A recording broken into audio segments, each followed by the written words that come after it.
My name is Clarice Dalton, and I've spent most of my adult life behind a bench, listening to lies unravel.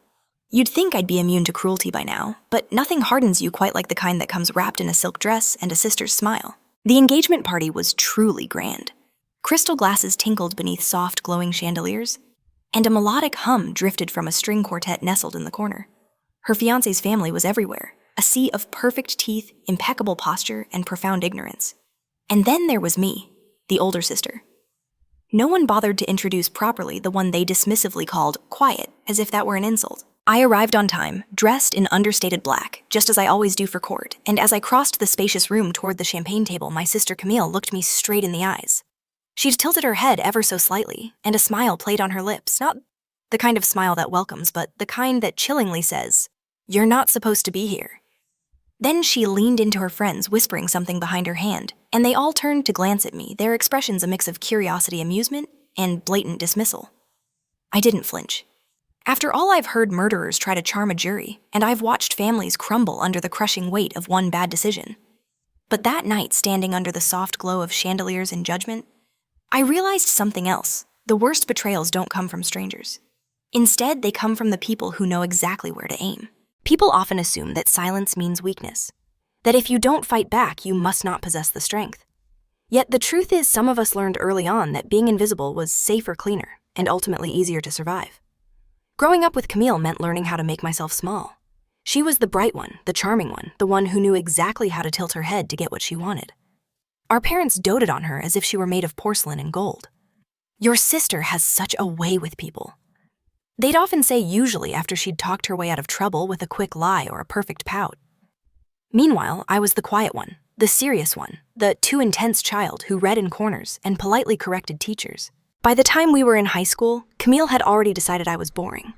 Consequently, she'd host parties I wasn't invited to tell people I was adopted from the library, and even mock the way I dressed at the dinner table. Our parents laughed along. "Clarice just doesn't know how to let loose." Mom would chuckle while Dad never even looked up from his plate. No one ever asked me what I wanted to be, nor did anyone care where I went after school as long as I didn't cause problems. So I didn't. I studied. I disappeared into textbooks and case law. I learned how to dismantle arguments without raising my voice while Camille chased college boys and botched her communications degree. I graduated early and got into law school without a single cheer from home. When the acceptance letter came, Camille merely rolled her eyes and said, "So you're going to be one of those courtroom women with no life, huh?" I didn't answer her, for I didn't need to. After graduation, I moved across the state, clerked for a federal judge, and prosecuted white-collar crime cases until my name began to truly mean something in the legal community. I was appointed to the bench at 38, the youngest in my district at the time. The newspaper wrote about it. My name was emblazoned on the front page of the Metro section, just below a photo of me standing proudly in front of the courthouse, robe in hand. I sent a copy to my parents, but no one called. The silence from them wasn't shocking by then. I had learned the profound difference between distance and peace. It didn't hurt the way it used to. I had my courtroom, my chambers, my life. I wore my title like armor, and used my voice to cut through the nonsense of liars and petty grievances. In court, people listened to me. In my family, I was still just the older sister. I only saw Camille a few times after that, at weddings, birthdays, or the occasional holiday where Mom would beg us to pretend we were still close. Camille would show up in sequins and stilettos, always with a new story about how utterly exhausting her social life was. I'd sit at the end of the table watching her perform, wondering how someone could be so full of noise and yet say absolutely nothing that mattered. We hadn't spoken in over a year when I received the invitation. It was a glossy white envelope with delicate rose gold trim, scented, of course, with some cloying floral perfume. Inside was a card that read, "Join us in celebrating the engagement of Camille Dalton and Jonathan Pierce." There was no mention of me on the invite, no +1, not even a handwritten note. Then came the text.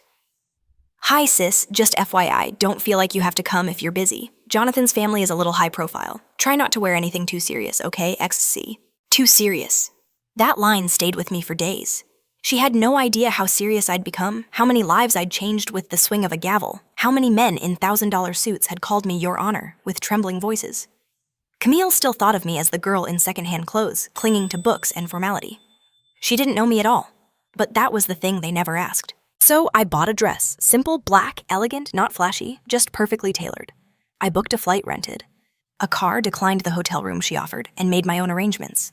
And then for the first time in a decade, I walked back into the lion's den with no intention of shrinking. I wasn't going for her. I wasn't even going for them.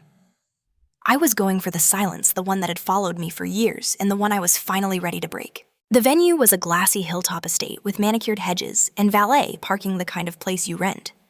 Not because you genuinely like it, but because you want people to know you can absolutely afford it. Camille's name was printed in gold on the welcome sign, followed by Jonathan's, in a slightly smaller font, which already told me everything I needed to know about their dynamic. I arrived 5 minutes early, always 5, never more. I watched from the car as guests trickled in, hugging, laughing, adjusting expensive cufflinks and dresses that still had creases from their plastic packaging. Camille had always been obsessed with appearing upper class, even if her bank account said otherwise. I imagined she'd spun a charming narrative for Jonathan's family one, where she was the elegant socialite and her sister was simply too rigid to be relevant. And then I walked in. There was no announcement, no gasp, just a brief glance from the hostess, who handed me a champagne flute and said, "Welcome." Her voice was polite, distant, and I could tell she had no idea who I was. Perfect. Inside, the place was buzzing. People in polished shoes and practiced smiles floated from corner to corner, circling Camille like she was the very sun.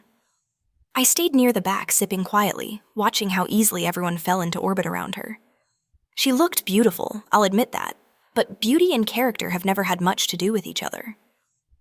I caught sight of our parents across the room. My father's hair was grayer, but he still wore that same passive expression he'd worn through most of our childhoods, present, but not truly involved. My mother, on the other hand, was beaming, wearing a dress too young for her age, and a necklace I recognized as a gift I'd sent years ago, one she'd never acknowledged. She saw me, paused, and smiled with a polite confusion, as if I were an acquaintance she couldn't quite place. Then she turned back to her friends, not a word, not even a wave. I found a seat near a corner table partially shielded by one of the oversized flower arrangements. It was better this way. They didn't want me visible, and I certainly didn't want to be seen through their eyes anymore. Then Camille found me. She was in full hostess mode, air kisses, soft hands, fake laughter. When her eyes landed on me, something behind them tightened. "Well, look who made it," she said, her voice dripping with performative warmth. "I wasn't sure you'd come. Didn't think this kind of scene was really your thing." "It usually isn't," I replied, matching her smile with one of my own.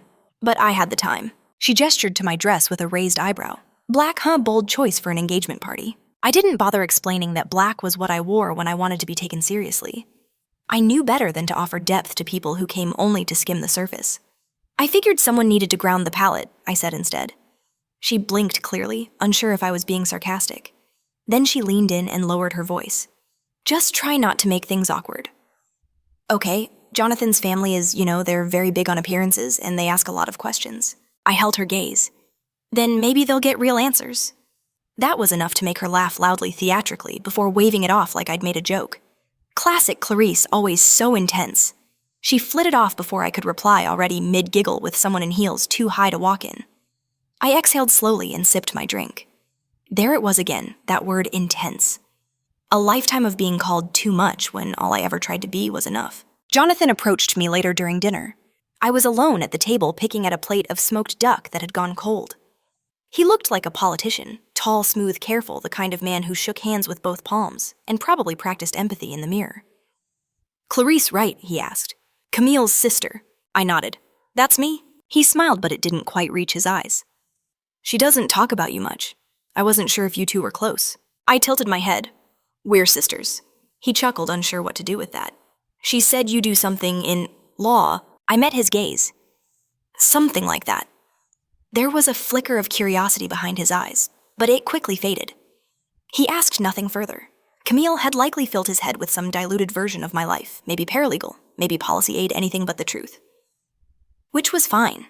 Some truths are like verdicts. You don't hand them out before the trial's over. Dinner gave way to speeches. Camille's friends rose one by one, giggling through toasts full of saccharine childhood memories and compliments so sweet they bordered on syrup. It was the kind of performance that made people feel important by association. Laugh in the right places, sip on cue, smile for the camera. Camille soaked in the attention like it was sunlight, her laughter floating through the room with the polished ease of someone used to being adored. I stayed seated at the far end of the hall, partly obscured by a centerpiece of white orchids. I wasn't there to be seen. They made it easy. Throughout the evening, I'd become a fixture someone people passed without registering a single woman in black at the edge of a party meant for paired champagne flutes and pastel photo ops. A few people smiled politely. No one asked who I was, not even Jonathan's relatives, despite Camille introducing half the room with exaggerated stories about how connected she was to this person or that cousin. At one point, I overheard someone ask Jonathan if Camille had any siblings. He shrugged. "She does," he said, sipping his drink. "But they're not close." I didn't even flinch. That was their story, always had been. I was the distant one, cold, stern, too serious. Never mind that Camille hadn't returned a birthday call in 5 years. Or that I'd flown across the state for Mom's surgery and was asked to wait outside the recovery room so Camille could have space. Let them tell it how they liked. I'd lived long enough to know the difference between truth and narrative. And then Camille stood. She tapped her glass with her fork, all eyes swiveling toward her. The spotlight from the chandelier glinted off her sequin dress like a warning flare. She took center stage as if it were built for her. "I just want to thank everyone for being here tonight," she said, beaming. "Truly, I feel so lucky." The crowd smiled back. Some already had their phones raised, capturing what they assumed would be another charming speech. "I know this may come as a shock," she went on, giggling, "but I wasn't always this put together." Soft laughter rippled through the room. Jonathan smiled, leaning back in his chair, proud. "In fact," Camille continued, "growing up I was the wild one. My sister Clarice was the opposite. She was, let's just say, very strict. Very by the book." There was a pause the kind people mistake for humility before a joke lands. "She once filed a formal complaint because I borrowed her sweater without asking. I was 13. Laughter erupted. I stayed still, my expression unreadable. "She's always been that way," Camille said, waving her hand dismissively. "Judgy, rigid. Honestly, I'm just grateful she showed up tonight. She's not big on family gatherings or, smiling." She looked right at me, held the gaze just long enough to register, then winked. My fork rested lightly beside my untouched entree. Jonathan nudged her. "Be nice," he said with a grin. Then he turned toward me, smiling like he was part of a harmless inside joke. "But really," he added, "we're lucky she made time. I mean, Camille said you work in, what was it, county records?" I tilted my head slightly, not speaking. "Or maybe admin," he added. "Either way sounds like important paperwork." There it was. The insult wasn't even cruel. It was worse. It was condescendingly small, an erasure spoken so casually, it didn't even sting, just clarified. Camille looked pleased, her smile stretched like a cat's, basking in the assumption that I would as always swallow it in silence. I wiped the edge of my glass and met Jonathan's gaze. "I'm sorry," I said calmly. "Where did you hear that?" He blinked. "Camille said something about you working in government office work." I didn't answer right away, letting the moment stretch, letting the pressure build where their confidence used to sit. "No," I said, "that's not correct." Camille laughed nervously. "Oh, come on, don't be so dramatic." "She's right," I said, still looking at Jonathan. "I don't work in office administration." Another pause, longer this time. "I'm a judge," I said. The silence was immediate, thick like the room had inhaled and didn't know how to exhale. From a table to the left, a voice broke through. "Wait, Judge Dalton!" Heads turned. Someone gasped. A woman closer to the stage narrowed her eyes. "From the Fair's decision," she whispered. I heard it. So did Camille. Jonathan stared at me like he was seeing something under the surface of a painting, something he hadn't realized was there. "You're a judge?" he asked. But this time there was no grin, no charm. I nodded once. "Superior Court, 11th District." His hand dropped from Camille's back. "But Camille said you never really made it far, that you were—" I didn't wait for the rest. The woman in green near the bar spoke up again, louder now. She handled the Eastman case that sentencing got national coverage. More murmurs. Phones slipped out of pockets. Google searches launched beneath linen tablecloths. One man adjusted his tie. A woman looked sheepish as she realized she had been laughing just moments earlier. And Camille, her face shifted, no longer confident, not angry, just cornered. "I didn't know she was still doing that," she muttered. "I thought she gave it up." I stood then, not abruptly but slowly with purpose. I folded my napkin and set it gently on my plate. Every move carried weight now, not because I forced it, but because the weight had always been there. They just never saw it. I met Jonathan's eyes one last time. "When people don't ask questions," I said softly, "they shouldn't be surprised by the answers." Camille opened her mouth, but no words came out. She looked at our parents, who looked just as stunned. My mother's lips were slightly parted. My father had gone pale. I walked past them, all past the shocked whispers and sideways glances and melting facades. No need for drama, no theatrics, just quiet gravity. I didn't need to explain myself. The verdict had already been delivered. I didn't stay for dessert. There was nothing more to be said, nothing sweeter than the silence I left behind. Outside, the night felt cooler, cleaner, the kind of quiet that doesn't demand attention. It just exists, steady and real. I walked to my car without turning back. No applause, no farewell, just the sound of gravel and freedom. My phone buzzed once, then again. A missed call from my mother. 2 texts from Camille. "You should have told me," and "Why would you embarrass me like that?" As if facts were weapons. As if telling the truth when asked was an attack. I didn't respond. They hadn't asked who I was for years. They'd assumed projected reduced me to the version that made them feel bigger. And when the truth came out, they didn't feel remorse. They felt exposed. I wasn't angry, not anymore. There was a time I would have given anything to be acknowledged, to be invited into their pride. But somewhere along the way, I stopped needing that. What I built didn't require their blessing. I had earned every inch of my life with no shortcuts, no applause, and no Emily name pulling strings.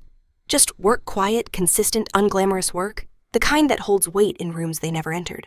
Inside, I imagined the buzz, Camille rewriting stories, Jonathan. Realizing his smugness had limits, my parents sitting quietly unsure how to process the daughter they never bothered to understand. But I didn't need their understanding anymore. They hadn't failed to see me because I was invisible. They failed because they never looked. Now they would. And even if they never said a word about it, never admitted they were wrong, something had changed. Not because I demanded it, but because truth has a way of shifting the air. I didn't need the spotlight. I never wanted center stage. All I ever wanted was my seat at the bench and the quiet, lasting power of finally being seen. A lesson to heed, the enduring power of authenticity. This story of Clarice serves as a powerful reminder that true strength isn't always loud or attention-seeking. Often, it's found in the quiet persistence of building one's own path, even when others refuse to acknowledge it. We learn that assumptions can be far more damaging than direct insults, as they strip individuals of their agency and reduce them to convenient narratives. Clarice's journey highlights the importance of self-worth and finding validation from within, rather than constantly seeking it from those who are unwilling or unable to provide it. Ultimately, the truth, when allowed to surface, possesses an undeniable power to shift perspectives and reveal the true measure of a person. What resonated most with you in Clarice's story? Share your thoughts in the comments below. And if this tale of quiet strength and profound vindication spoke to you, please consider subscribing for more compelling stories and insightful lessons.